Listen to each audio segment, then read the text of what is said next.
रोने से दिल का बोझ तो हल्का हो जाता है, लेकिन एहसास से जुर्म खत्म नहीं होता। जब एहसास से जुर्म सताना शुरू कर दे और ज़मीर मलामत पे उतर आए, तो कभी कभी ऐसा भी होता है कि गैरत जाग उठती है। जब परेशानी और खौफ ने पीछा न छोड़ा, तो जुनैद ने सारे मसले का हल ढूंढना शुरू कर दिया। यार बात यह है कि मेरी बीवी को लगता है कि मेरे घर पर कोई साया वगैरह है, और मेरे बेटे नोमान को भी, और तुझे भी। मुझे भी महसूस होता है कि मेरे आसपास कोई है, मगर कभी देखा नहीं है। फिर शायद वहम है था। पता नहीं क्या है, मगर मुझे उस घर में चैन नहीं आता। तुमने वो घर छोड़ा क्यों था? यार वो अनम की जिद थी कि अलग घर चाहिए। तुम तो अपने वालिदैन की इकलौती औलाद थे ना? नहीं, एक बहन है जो कतर में भी होती है। मगर यहाँ तो तुम उनके लिए अकेले ही थे ना? हाँ। और तुम उनको अकेला छोड़कर चले गए, ये सोचे बगैर कि तुम्हारे बाद उनका क्या हो। यार मैं मजबूर था। अनम और अम्मा के हर रोज के झगड़े रहते थे। अनम जो बात मुझे बताती थी, उससे यही लगता था कि सारा कसूर अम्मा का है, और मैं भी बददिल होता जा रहा था दिन ब दिन। इसलिए घर छोड़कर चला गया। अब्बा का इंतकाल मेरी गैर मौजूदगी में हुआ, और आज तक अब्बा के घराने की आवाज़ें मेरा पीछा नहीं छोड़ती। मुझे तो लगता है जुनैद, जो गलती तुम दोनों ने की है, वो भेस बदल बदल कर तुम दोनों के सामने आ रही है। क्या मतलब? तुम्हारा ख्याल है कि अब्बा की रूह अभी तक उस घर में है जो हमें सता रही है?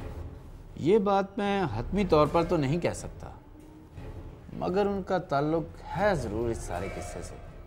क्या तुमने इस सिलसिले में अपनी अम्मी से बात की? हाँ, मगर उन्हें तो कभी कुछ महसूस नहीं हुआ। यार ये बताओ कि तुम्हारा कोई जानने वाला है जो घर देखकर ये बता सके कि वहाँ कोई साया वगैरह? क्या मैं तुम्हारा घर देख सकता हूँ? हाँ क्यों? नासिर से बात करने के बाद मुझे कुछ तसल्ली हुई। शाम को मैं अनम और नुमान को घर ले आया, मगर अनम ने बहुत झगड़ा किया। मैंने कहा हम 15 दिन में घर बदल देंगे, लेकिन रात को जब मैं सो रहा था तो एक अजीब व गरीब वाक़या हुआ।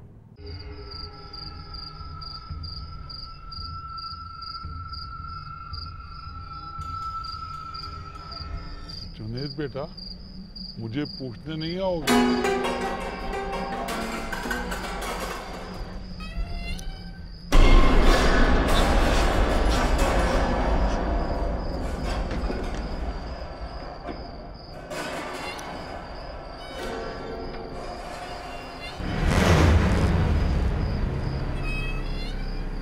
बेटा, मेरे लिए दवाइयाँ लेते आना।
ये चाय बनाई है आपने?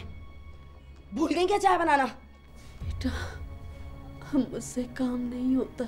मुझसे भी काम नहीं होते। कहें अपने बेटे को कि मुलाजमा रख दें। वो तो पहले ही पैसों के हाथों तंग है। अब भला मैं और उससे क्या कहूँ? जब औकात नहीं थी तो ब्याह के क्यों लाई थी मुझे घराने की लड़की? ये क्या हो रहा है? ये चाय बनाई है तुम्हारी माँ ने। चाय बनाना मेरी माँ का काम है? तो फिर किसका काम है? मेरा? हाँ, तुम्हारा काम है। आइंदा अगर इस लहजे में बात की तो जबान खींच के रख दूंगा तुम्हारी, समझी? सही कहा था मेरी बहन ने, जादू कर दिया इस बुढ़िया ने तुम पर। पता नहीं ये कब मरेगी और कब मेरी जिंदगी में सुकून आएगा। बस बंद करो। अब अगर एक लफ्ज भी मेरी माँ के बारे में कहा ना तो चमड़ी उधेड़ के रख दूंगा तुम्हारी। अब ये ड्रामा नहीं चलेगा।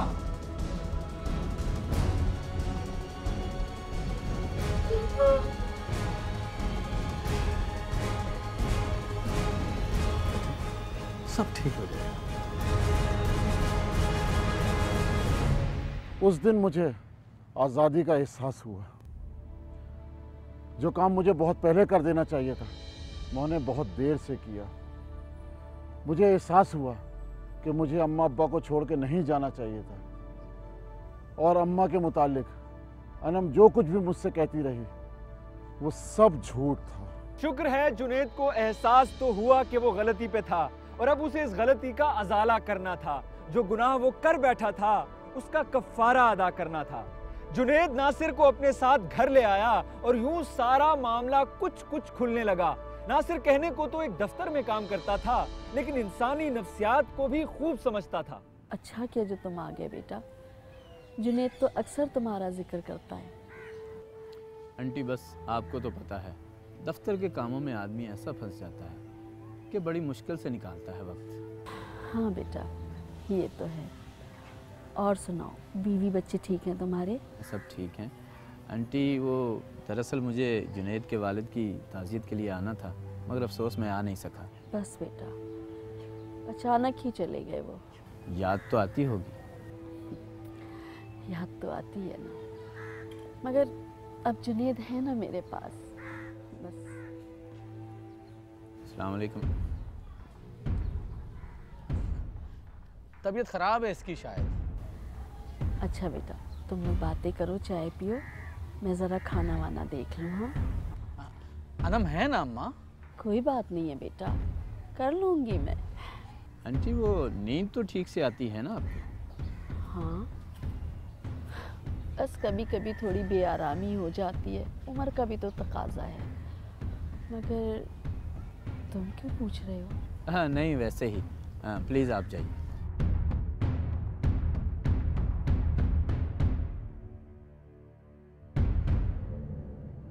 जुनैद, आज रात में यहीं रहूँगा, बाहर। मगर यार वो यार ट्रस्ट मी, मैंने कहा ना ऐसा कुछ नहीं है। कहीं वो तुम्हें नुकसान ना पहुंचाए यार। कौन वो? अरे मैंने कहा ना यहाँ कुछ भी नहीं है। ठीक है, जैसे तुम्हारी मर्जी।